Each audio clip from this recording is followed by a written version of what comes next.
السلام علیکم ناظرین، میں ہوں آپ کا میزبان ایم رضا اور آپ دیکھ رہے ہیں ٹی پی نیوز۔ ناظرین، آج ہم آپ کو ایک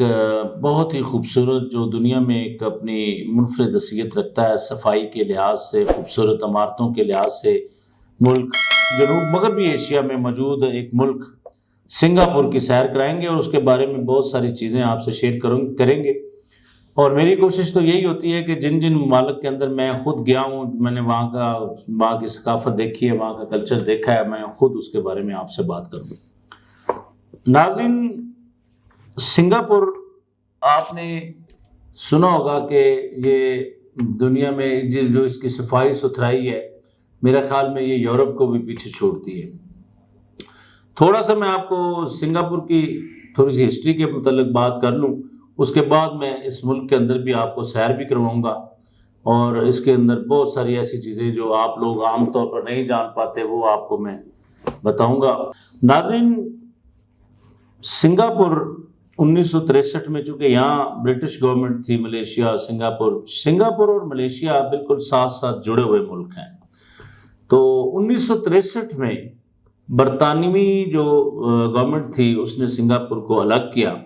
لیکن الگ اس طرح نہیں کیا کہ بالکل الگ ملک بن گیا، بلکہ اس کو ایک ملیشیا کی ریاست کا درجہ دے دیا گیا۔ لیکن اپنے آزادی کے 2 سال بعد ہی اس ملک کو ملیشیا نے بھی الگ کر دیا۔ اس کی وجہ اس میں یہ بتائی گئی کہ چونکہ چائنیز جو یہاں پر چائنیز جو مائیگریٹڈ لوگ ہیں چائنا سے، تو وہ چائنیز لوگ یہاں بہت تھے، تو انہوں نے کہا جی چائنیز جو میجورٹی والا ایریا ہے اس کو ہم الگ کرتے، لہٰذا سنگاپور کو الگ کر دیا گیا، کیونکہ بیچ میں ملیشیا اور سنگاپور کے بیچ میں سمندر تھا۔ تھوڑا انہوں نے یہ بھی سمجھا، تو اس وقت کے جو ملیشین حکمران تھے یہ ان کا ڈیسائیڈ تھا، جبکہ سنگاپور نے بڑا اس وقت واویلا بھی کیا کہ ہم لوگ الگ نہیں ہونا چاہتے، ہم ملیشیا کے ساتھ ہی رہنا چاہتے ہیں، لیکن وہ کہتے ہیں کہ اللہ کچھ اور ہی کام لے رہا ہوتا ہے۔ اچھا ناظرین، آزادی کے بعد سنگاپور نے کچھ لیبر کی ڈیمانڈ کی، اس میں ہمارے اس وقت کے صدر پاکستان جناب جنرل محمد ایوب خان تھے، ان سے بھی کی، لیکن انہوں نے یہ کہہ کر منع کر دیا کہ جی پاکستانی بڑی غیور قوم ہے، ہم لوگ لیبر نہیں، ہم آفیسرز ٹائپ جو آفیشلی جابز ہوں گی وہ ہم کریں گے۔ لیکن اس کا فائدہ جو اس وقت نظر آ رہا ہے وہ اس وقت کے فیصلے سے، تو میں اس فیصلے پہ تنقید نہیں کروں گا، چونکہ ہم لوگ الحمدللہ شروع سے غیور قوم ہے، غیور ہی جینا چاہتے ہیں، تو یہ فیصلہ ان کا ٹھیک تھا۔ لیکن انڈیا کی ایک اسٹیٹ ہے مدراس، انہوں نے کافی ساری، چونکہ وہاں ان کا سمندری راستہ ہے، چنئی سے اگر سمندر کے ذریعے آپ آتے ہیں تو پھر سنگاپور کا ساحل اس کو ٹچ کرتا ہے۔ سنگاپور میں مدراس نے اپنی کافی ساری لیبر بھیجی، جو اب یہاں پر تامل لوگ ہیں، وہ اپنے آپ کو تامل کہتے ہیں، تو یہاں پر اب وہ اتنی میجورٹی میں ہو گئے ہیں اس وقت۔ اس طرح انہوں نے آپس میں وزارتوں کے اندر بھی ہیں، اور جو بڑے بڑے ان کے عہدے ہیں، بڑے بڑے مثلا گورنمنٹ کی جو جابز ہیں اس کے اندر بھی تامل لوگ بہت زیادہ اس میں اپنا رول پلے کر رہے ہیں۔ بزنس کے اندر کافی جیولری کا بزنس ہے، اور کافی سارے بزنس ہیں مختلف، انہوں نے اپنے، چونکہ وہ وہاں کے اب نیشنل ہیں، تو سنگاپور نے ان کو نہ صرف نیشنلٹی دی بلکہ وہ اب سنگاپورین ہیں۔ اگر آپ ان سے کبھی بات کریں کہ آپ انڈیا سے ہیں، تو وہ آگے سے مسکرا کر کہتے ہیں sorry my friend we from Singapore. تو ناظرین، اب میں آپ کو بتاتا ہوں کہ سنگاپور کے ایئرپورٹ کا نام چانگی ایئرپورٹ ہے۔ آپ تقریباً کراچی سے 6.5 گھنٹے کی یا 7 گھنٹے لگ جاتے ہیں، اتنی فلائٹ ہے۔ تو چانگی ایئرپورٹ سے آپ اترتے ہیں، شہر کی طرف آتے ہیں، تو چونکہ ہم لوگ ایشین لوگ زیادہ، مطلب وہاں چائنا ٹاؤن بھی ہے، بڑی خوبصورت ان کی چائنیز کمیونٹی کا وہ ٹاؤن ہے، تو ہم لوگ زیادہ پریفرنس دیتے ہیں جہاں اپنی شکلوں سے کچھ اپنے ہم زبان لوگ بھی وہاں ملاقات کر لیتے ہیں، تو وہاں اس ایریے کا نام ہے جہاں پر سٹے ہوتا ہے باہر سے جانے والوں کا، ایشین کا، جو کہ خصوصاً انڈیا پاکستان کے لوگ، تو اس ایریے کا نام ہے لٹل انڈیا۔ تو لٹل انڈیا اس کو اسی وجہ سے کہتے ہیں کہ وہاں پر جو میجورٹی ہے، جو بزنس میں بھی ہیں، جو سارے آس پاس لوگ ہیں، آپ کو وہ تامل انڈین، وہ جو مدراس سے مائیگریٹڈ لوگ ہیں، اب تو وہ وہاں کے لوکل ہی ہیں تو وہ آپ کو زیادہ ملتے ہیں۔ اور لٹل انڈیا کی جو سب سے خوبصورت اور مشہور چیز جس کو کہیں گے یا بزنس کہیں گے یا عمارت کہیں گے، وہ وہاں کا ایک مصطفیٰ سینٹر۔ تو اس کے جو آنر ہیں وہ انڈین مسلمان ہیں، مطلب جب وہ آئے تھے تو چنئی سے، تو میری بھی ملاقات ان کے آنر سے ہوئی اس وقت، تو اب تو شاید ان کے بچے بھی ہوں گے، مشتاق صاحب۔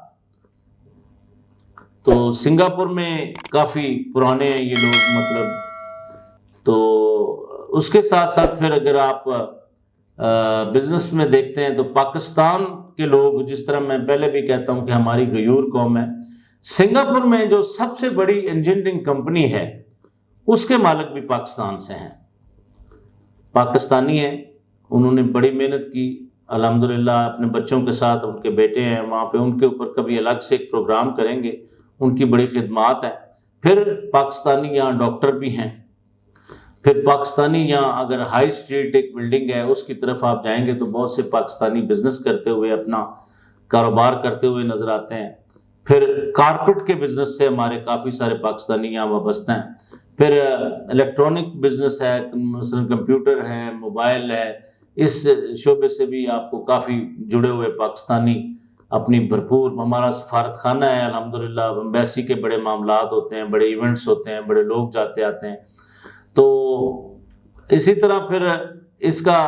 جو ایریا ہے، مطلب لگ بھگ جو جہاں تک میرا تجزیہ ہے، اگر میں غلط نہیں ہوں تو یہ کوئی 1 گھنٹے کی ٹوٹل ڈرائیو، اگر آپ ایک سائڈ سے نکلتے ہیں تو آگے ملیشین بارڈر تک، وہ بارڈر بھی اس طرح ہے کہ بیچ میں سمندر ہے، برج ہے، اس برج کو اگر آپ کراس کرتے ہیں تو ایک ملیشیا کا سٹی آ جاتا ہے، جوہر بارو۔ تو وہاں ایک سردار کمیونٹیز بھی ادھر سنگاپور کے اندر کافی آپ کو ملتی ہے، جو یہاں سیٹل ہیں، ان کا بھی اپنے بڑے بڑے بزنس ہیں، تو مطلب ویل سیٹلڈ لوگ ہیں سردار بھی ہمارے بھائی۔ تو ناظرین، سنگاپور میں اگر ایک جو سب سے جو مین جو چیز ہے، یہاں ایک عجوبہ ہے۔ میں تو جس وقت میں نے وہ عجوبہ دیکھا تھا تو میں بہت حیران ہوا تھا کہ یہاں پر ایک آرچر روڈ اس کو بولتے ہیں، آرچر روڈ پہ ناظرین اگر آپ دیکھیں گے تو مطلب آرکیٹیکٹس جو ہوتے ہیں ان کے جو بنے ہوئے شاہکار قسم کی عمارتیں آپ کو وہاں نظر آتی ہیں۔ اچھا، ہر عمارت کا ڈیزائن آپ کو الگ ہوگا۔ اگر آپ کبھی سنگاپور جائیں تو میری اس بات کی تصدیق لازم کریں، جب آرچر روڈ پہ آپ ایک سائڈ پر کھڑے ہو کے دیکھیں گے بلند و بالا عمارتیں، اور ہر عمارت آپ کو ڈیفرنٹ سٹائل، ڈیفرنٹ فن تعمیر کا ایک شاہکار نظر آئے گی۔ پھر یہاں پر سنٹوسا پارک ہے، اس کے اندر مطلب آپ کو چیئر لفٹس بھی لگی ہوئی ملیں گی۔ پھر جو سمندری جانوروں کا بھی ایک انہوں نے جس طرح میوزیم ٹائپ اس کو کہہ لیں، اس کے اندر آپ شیشے کا وہ جائیں گے تو وہ بھی آپ کو نظر آئے گا۔ میٹرو یہاں پر بڑی کامیابی سے چل رہی ہے، اور بڑے سالوں سے، کم و بیش 40 سال سے میٹرو یہاں سکسیسفل اپنا کام کر، 40 نہیں تو 30 تو لازم ہوگا۔ تو اس کے علاوہ چونکہ یہ چھوٹا ملک ہے، یہاں پر لوگ پبلک ٹرانسپورٹ کو بڑی اہمیت دیتے ہیں، کہ جلدی پہنچنا ہوتا ہے، کہ گاڑیاں بہت کم مطلب چیدہ چیدہ لوگ یوز کرتے ہیں، زیادہ تر جو میجورٹی ہے آپ کو پبلک ٹرانسپورٹ، میٹرو پہ بسز بڑی خوبصورت ہیں یہاں کی، ڈبل سٹوری بسز ہیں، لمبی لمبی بسز ہیں۔ اور سب سے جو یہاں پر جو ڈسپلن کی جو اگر میں بات کروں تو آپ یقین کریں ناظرین کہ ٹیکسیز کے بھی الگ سٹاپ بنے ہوئے ہیں، کہ آپ نے واکنگ ڈسٹنس کے اوپر وہاں اس سٹاپ پر جائیں گے۔ مطلب ہمارے یہاں تو ایسے ہے نا کہ جدھر مرضی ہاتھ دیا گاڑی رک گئی، ہم بیٹھ کے آگے چلے گئے، لیکن وہاں ایسا نہیں ہے، آپ سٹاپ پر ٹیکسی کا ایک سٹاپ بنا ہوگا۔ اور تو اور پھر پیدل جو چلنے والے لوگ ہیں وہ بلا وجہ کسی جگہ سے بھی سڑک کراس نہیں کر سکتے، اس کے لیے باقاعدہ سنگاپور گورنمنٹ نے ایک بڑا فائن رکھا ہوا ہے۔ اور دوسرا، یہ دنیا کا واحد ملک ہے جہاں اوور سٹے لوگوں کو سخت سزا دی جاتی ہے، جس سخت سزا کے خلاف اقوام متحدہ تک کے اندر بھی آوازیں اٹھائی گئی تھی، لیکن انہوں نے کہا ہمارا ذاتی قانون ہے، ہمارا چھوٹا ملک ہے، اگر یہاں انلیگل لوگ اوور سٹے لوگ رہیں گے تو پھر ہم کہاں جائیں گے۔ یہ بات ان کی ٹھیک ہے، ہر ملک کا اپنا ایک قانون ہے۔ تو ہمیں بھی چاہیے کہ ہم جس ملک میں جائیں تو ہمارے ملک کی بھی رسپیکٹ اسی میں ہے کہ ہم اس ملک کے قوانین کی پاسداری کریں تاکہ ہمارے اوپر بھی ایک اچھی قوم ہونے کا جو اعزاز ہے وہ برقرار رہے۔ تو اسی طرح کے ایک اور ملک کے ساتھ ناظرین آپ کی خدمت میں دوبارہ حاضر ہوں گے۔ جاتے جاتے میں پھر یاد دلاتا جاؤں کہ اس طرح کی جو چیزیں انفارمیٹیو چیزیں میں اسی صورت آپ کو دے سکتا ہوں کہ آپ میرے چینل کو سبسکرائب کریں اور بیل آئیکن کو لازم دبائیں۔ اگر آپ چینل سبسکرائب نہیں کریں گے تو پھر یہ چیزیں میں آپ کی خدمت میں پیش نہیں کر سکوں گا، آپ نہیں دیکھ پائیں گے کیونکہ اس کے نوٹیفیکیشنز ہی نہیں جائیں گے آپ کے پاس۔ تو ناظرین اس کے ساتھ ہی اپنے میزبان احمد رضا کو اجازت دیجیے، اپنا بہت سارا خیال رکھیے۔ اگلی ویڈیو کے آنے تک کے لیے اللہ حافظ۔